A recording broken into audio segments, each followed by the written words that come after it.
দেখেন ভাই, এত প্যারা দিলে ভাই আপনি প্রজেক্ট ক্যান্সেল করেন। বাবা,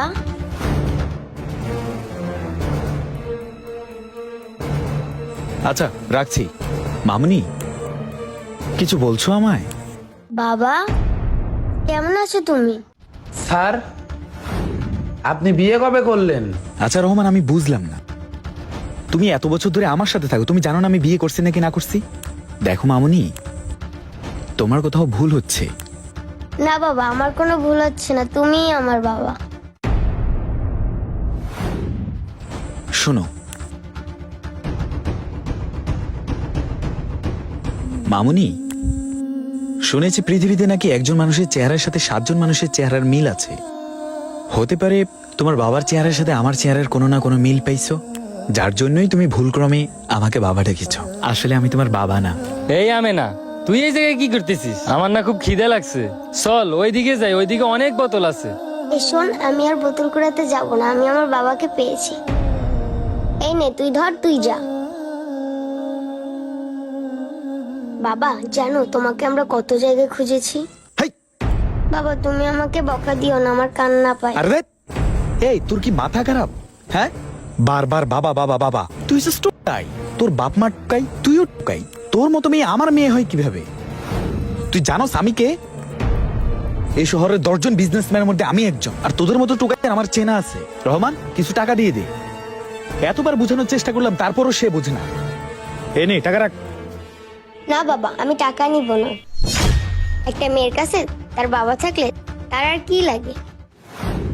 একটা মেয়ের কাছে তার বাবা এসব। এই, টাকা না নিলে এখান থেকে যা যা। বাবা মা না খুব অসুস্থ, চলো না একটিবার দেখে আসবে। মাকে দেখার পরে না হলে তুমি চলে যেও। স্যার, মানলাম আপনি বিয়ে করেননি, মানলাম ওর সাথে আপনার রক্তের কোনো সম্পর্ক নাই। মেয়েটা যেহেতু এত করে বলতেছে, চলেন না ওর মারে একবার দেখে আসি। কিন্তু রাতে যে আমার বিদেশি ভাইয়ের সাথে মিটিং আছে, সেটার কি হবে? স্যার, আমরা বিদেশি ভাইদের সাথে কথা বলি, ওদের সাথে আমরা কালকে মিট করব। মেয়েটা কান্না করতেছে স্যার, চলেন না একটাবার ওর মারে দেখে আসি। আচ্ছা, তাহলে তোমার বাসা কোথায়? ওই যে বট গাছের পাশেই মা থাকে। চলো বাবা, আমি তোমাকে নিয়ে যাচ্ছি।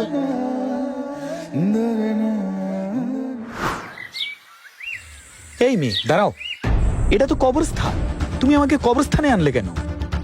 মা তো কবরস্থানেই থাকে বাবা। মানে তোমার কি মাথা খারাপ? কবরস্থানে মানুষ থাকে? কি বলো বাবা, মা তো কবরস্থানেই থাকে। মানে কি? এই মেয়ে, তুই কি আমার সাথে মশকরা করছিস? কথা বল। হ্যাঁ বাবা, সত্যি বলছি, মা তো এখানেই থাকে। আচ্ছা ঠিক আছে, তোমার মাকে ডাকো। বাবা তুমি কি বোকা নাকি? যে একবার কবরস্থানে যায় সে কি দ্বিতীয়বার ফিরে আসতে পারে?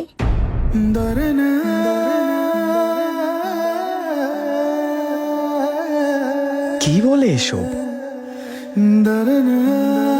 দেখো মামুনি, তুমি এসব কি বলছো? আমি তো তোমার কথার আগামাথা কিছুই বুঝতেছি না। ভাই, মানে আমি বলতেছি,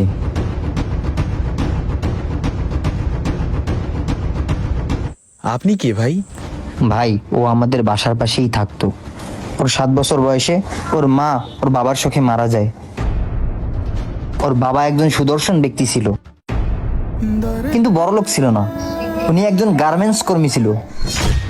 যেই গার্মেন্টসে জব করতো, ওই গার্মেন্টসের মালিকের মেয়ে বিয়ে করে। ওই মেয়েরা তো বংশগতই বড়লোক ছিল, তার বাবা বড়লোক বিজনেসম্যান ছিল, ওদের টাকা পয়সার কোনোই অভাব ছিল না। ওই মেয়েকে বিয়ে করে তারপর উনিও বড়লোক হয়ে যায়। কিন্তু ভাই ওর বাবা অনেক নিষ্ঠুর। ওই 1 বছর থাকাকালীন ওর মারে সাইডে চলে দেয়। তারপরে আমরা ওকে পালি। ওয়েট ওয়েট ওয়েট ওয়েট, আচ্ছা তো আপনারা যেহেতু ওর বাসার পাশেই থাকতেন, ও টুকাইগিরি করছে কেন? আপনারা ওরে দেখতে পারেন নাই? ওরে ভালো একটা স্কুলে পড়াতে পারেন নাই? ভাই আমরা ওকে পড়াইতে চাই, ঠিক আছে, কিন্তু অভাবে স্বভাব নষ্ট একটা কথা আছে না। ওর বাবা যখন ওকে ছেড়ে চলে যায়, ওর মা অভাবে এভাবে রাস্তায় টোকাইতো আর ওকে সাথে নিয়ে চলতো। এই নেচারটা ওর ভিতরে ঢুকে গেছে। আসলে ও কিন্তু টোকাই না, ওর মা মারা যাওয়ার পর ওইভাবে টোকাচ্ছে, ওইটা করে মজা পায়, ওর মারে ফিল করে ওর মা পাশে আছে। কিন্তু ভাই একটা অবাক করা বিষয়, ও কখনো কাউকে বাবা বলেনি। আমি কত আদর যত্ন করছি, আমাকেও কখনো বাবা বলেনি। এই ফার্স্ট টাইম আমি ওর মুখ থেকে বাবা ডাক শুনছি, তাও আবার আপনাকে বাবা বলে ডাকছে। এক মিনিট, ওর মায়ের নাম কি? ওর মায়ের নাম হচ্ছে রোজিনা।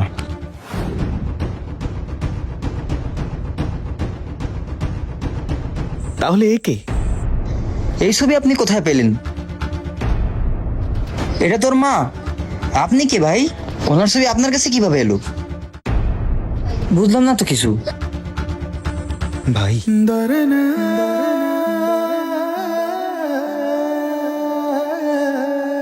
আমি সেই হতভাগা ভাই।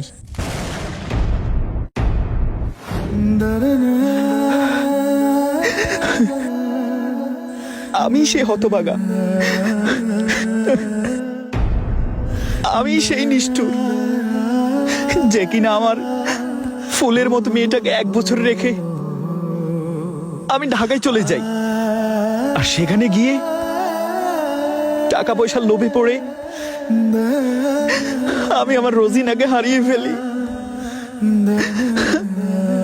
আমার মেয়েটাকেও হারিয়ে ফেলি।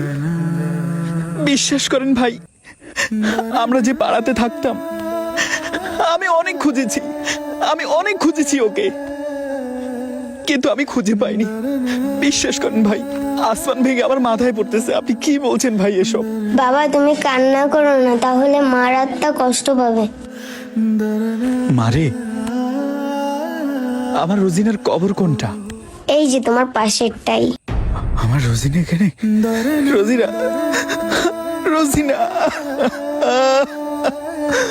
ভাই উঠেন, কান্না করেন না এভাবে। আপনি এভাবে কান্না করলে আপনার মেয়েই নরম হয়ে পড়বে। ছোট মানুষও ঘাবড়ায় যাবে এনে। নিজের মনকে শক্ত করেন ভাই। রোজিনা, ভাই ভাই ছোট মেয়ের সামনে এভাবে কান্না করেন না। তুই ফিরে আয় রোজিনা।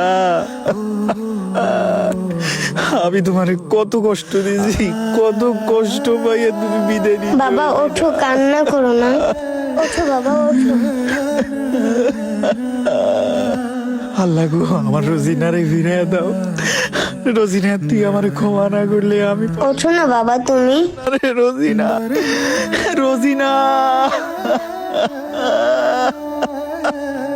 তুমি প্লিজ আমারে ক্ষমা করে দিও রোজিনা, তুমি আমারে ক্ষমা করে দিও রোজিনা।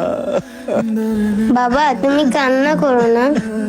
মারে, তুই আমারে মাফ করে দিস রে মা, তুই আমারে বদদোয়া দিস না রে মা। আমি তোদের যে কষ্ট দিছি, আমি মরে গেলেও শান্তি পাবো না। আল্লাহ গো, আমার রোজিটা আমি কি করলাম আল্লাহ? আমি আছি তোমার জন্য। মারে, তোর কাছে আমার অনুরোধ, আমাকে ক্ষমা করে দে রে মা। ভাই ওঠেন ভাই।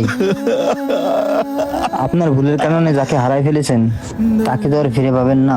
তাকে যা কষ্ট দিয়েছেন, কিন্তু এখন আর কষ্ট দিয়েন নাই। ছোট মেয়েটাকে অনেক কষ্ট ভোগ করছে। আমার রোজিনা অনেক কষ্ট ভাইয়া দুনিয়া থেকে বিদায় নিয়েছে ভাই। আমি কি করলাম আল্লাহ? আমি দুনিয়ার মহে পড়ে টাকা পয়সা দেখে আমি অন্ধ হয়ে গেছি।